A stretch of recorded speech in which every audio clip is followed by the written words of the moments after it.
Hi, my name is Patrick Bartmus, and this is a series on being a caregiver for a parent.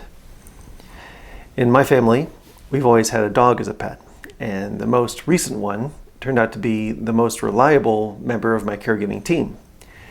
Her name was Maggie, and she was a Pembroke Welsh Corgi. When my mom was living at home and still felt independent, she would take Maggie out for a walk several times a day. In the winter, I felt the need to go with them because of slippery sidewalks. But when they were together in the summer, I felt comfortable leaving my mother, in Maggie's care. Corgis are drovers, which means that they're bred to drive cattle. And I definitely felt driven by her sometimes. She wanted to go an extra block. She made it clear that's what we were doing. And if she wanted to go back home, she would nudge me with her head until I turned around and headed back home. Eventually, Mom became afraid of going outside. So Maggie picked up on that. When I suggested it was time for them to go for a walk, Maggie would not leave the house until I made motions to go with them. She was very tuned in to Mom's emotional state. We spent a lot of our time in the sunroom, and Maggie had her favorite spot in Mom's recliner. They're both small ladies, so they fit side by side. And if I wanted to leave the room, Mom usually wanted to come with me. Even if I just needed a few minutes to myself or prepare dinner or clean something, I would scratch Maggie on the head and say something like, "I'll be right back." Maggie would not let Mom budge. She'd shift her head over and put her chin on one of Mom's legs and demand to be petted. Corgis have great big expressive eyes, so you cannot refuse their pleas to be petted. Maggie comforted Mom in ways that I could not. I often heard Mom speaking so sweetly to her that I realized this was probably her only outlet for being loving and tender. I was often the focus of her resistance because I was the one urging her to do things that she didn't necessarily want to do. Maggie was her constant loving companion, greeted her enthusiastically every time, who needed her.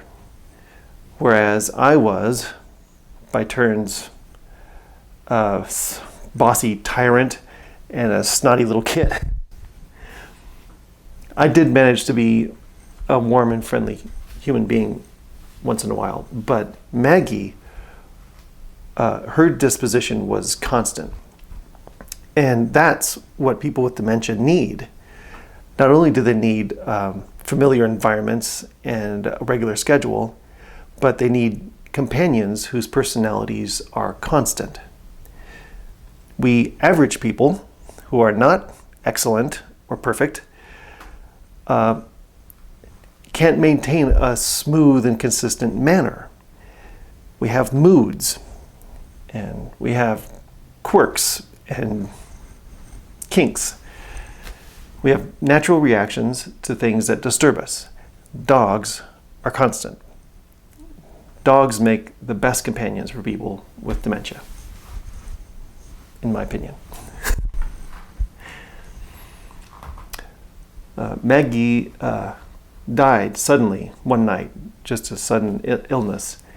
And it was after Mom had gone to bed, and in the morning she didn't even realize that it had happened. But over the next few weeks, I saw a change. Mom didn't know that Maggie was gone. She didn't really even place that there was a dog there before, but when I wanted to go out for walks with her, she just didn't want to go out for walks. And when we went into the sunroom, it was a place of, kind of anxiety. There wasn't that comforting presence there. So I was urged to get another dog, to maybe get a puppy or get an older dog, but I couldn't see myself managing just a new person in the house, so I didn't do it. But if you are in the early stages of being a caregiver with a person who has dementia, I'd recommend getting a dog, probably even a puppy. You can help train the puppy together. Dogs make the best companions. Cats are fine too. Thanks for watching.